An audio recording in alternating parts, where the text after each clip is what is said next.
আসসালামু আলাইকুম। সবাই কেমন আছেন? আশা করছি অনেক অনেক ভালো আছেন। লিজা কুকিং অ্যান্ড ব্লগসে আপনাদের সকলকে স্বাগতম। আজকে বাইরে প্রচণ্ড বৃষ্টি এবং ঝড় হচ্ছে। এতটাই ঝড়, প্রচণ্ড আকারে ঝড় হয়েছে। তো যাই হোক, ঝড় শেষে দেখুন উঠানের ওপর অনেকগুলো আম পড়ে আছে। তো সেগুলো কুড়িয়ে আনলাম। আর ঝড়ের মধ্যে আম কুড়াতে কিন্তু অনেক অনেক ভালো লাগে সকলেরই। তো যাই হোক, অনেকগুলো আম হয়েছে। এই আমগুলো আমি চাটনি করব। তো প্রথমেই আমগুলো ছুলে নেওয়া হয়েছে। ছুলে নিয়ে পরিষ্কার করে ধুয়ে নিচ্ছি। বন্ধুরা, পরিষ্কার করে ধুয়ে তারপর আমি আমটাকে ফালি করে কেটে নেব। তো ধুয়ে নেওয়া হয়ে গেছে প্রায়। এবার আমি আমগুলো সুন্দর করে ফালি করে কেটে নেব। তো কেটে একদম কড়াইতে চুলায় দিয়ে দিয়েছি। এবার এখানে বাকি উপকরণগুলো এক এক করে দিয়ে দিব। তো প্রথমেই এখানে স্বাদ মতো লবণ দিয়ে দেব। একটু বেশি পরিমাণে লবণ দিয়ে দেব। হলুদ গুঁড়ো দেব, মরিচের গুঁড়া দেব।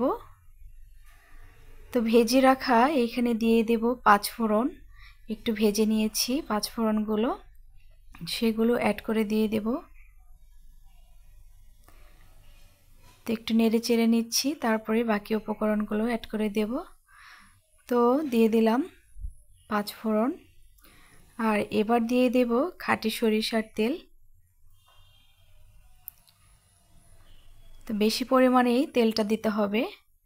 দিয়ে একটু ভালোভাবে নেড়ে চেড়ে সুন্দর করে এইখানে অনেকটা পরিমাণে চিনি দিয়ে দেব। তো চিনির পরিমাণটা একটু বেশি দেব, কারণ মিষ্টি মিষ্টি চাটনি করব। তো যাই হোক, চিনির পরিমাণটা একটু বেশি দিয়ে দিচ্ছি। এবার নেড়ে চেড়ে খুব সুন্দর করে জাল করে নিতে হবে। এই আমের চাটনিটা খেতে এত মজা, খুবই ভালো লাগে খেতে। আপনারা বাসায় তৈরি করে খেয়ে দেখবেন, খুবই ভালো লাগে। তো যাই হোক, জাল করতে করতে দেখুন আস্তে আস্তে চিনিটা গলে গেছে এবং সুন্দরভাবে নেড়েচেড়েই অনবরত নেড়েচেড়ে দিতে হবে, কারণ যেহেতু আমটা সুন্দর করে জাল করে নিতে হবে এবং চিনিটা না ধরে যায় নিচে। তো দেখুন আমগুলো আস্তে আস্তে সিদ্ধ হয়ে যাচ্ছে। বন্ধুরা, এখনও যারা আমার চ্যানেলটিকে সাবস্ক্রাইব করেননি, আশা করছি তারা সকলেই সাবস্ক্রাইব করে দেবেন এবং পাশে থাকা বেল আইকনটি প্রেস করে রাখবেন। তো এই ভালোভাবে নেড়েচেড়ে দিচ্ছি। আর এই আমের আচারটা অনেকে অনেকভাবে করে থাকেন, আমার এরকমভাবে করতে ভালো লাগে, সেজন্য আজকে আমি এইভাবেই করে নিলাম। তো যাই হোক, এই আচারটা থাকে না, এই আচারটা খুব তাড়াতাড়ি শেষ হয়ে যায়, কারণ বাসায় তৈরি করার সাথে সাথে 2-1 দিনের মধ্যে আচারটা শেষ হয়ে যায়, কারণ অনেক বেশি পছন্দ করে সবাই। আর আমি ভাত দিয়ে খেতে খুব পছন্দ করি। তো যাই হোক, আর একটু সুন্দরভাবে জাল করে নিতে হবে এবং নেড়ে চেড়ে দিতে হবে বারবার, যাতে তলানিতে না লেগে যায়। আর আমগুলো আস্তে আস্তে সুন্দরভাবে নরম হয়ে যাচ্ছে, একদম মাখো মাখো হয়ে যাচ্ছে জিনিসটা। খুবই ভালো লাগে খেতে। আপনারা অবশ্যই বাসায় ট্রাই করবেন।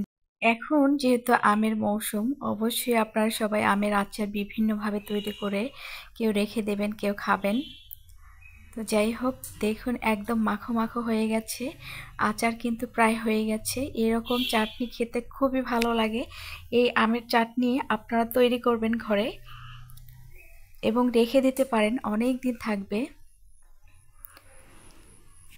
তো যাই হোক, মোটামুটি হয়ে গেছে। এবার আমি নামিয়ে ফেলবো। দেখুন কালারটা কিন্তু সামনে থেকে অনেক সুন্দর লাগছে। আমার ফোনের ক্যামেরাটা ভালো না হওয়াতে এতটা এমন লাগছে। তো যাই হোক, সামনে থেকে কিন্তু দারুণ ফ্লেভার পাচ্ছি এবং অনেক সুন্দর লাগছে। আর আশা করছি খেতে অসম্ভব মজার লাগবে। তো নামিয়ে নিচ্ছি বন্ধুরা। তো আজকের মতো ভিডিওটি আমি এই পর্যন্ত শেষ করছি। আপনারা সবাই ভালো থাকবেন, সুস্থ থাকবেন। যে যেখানেই থাকেন আমার ভিডিওগুলো অবশ্যই সবাই দেখবেন। সকলের জন্য শুভকামনা। আল্লাহ হাফেজ।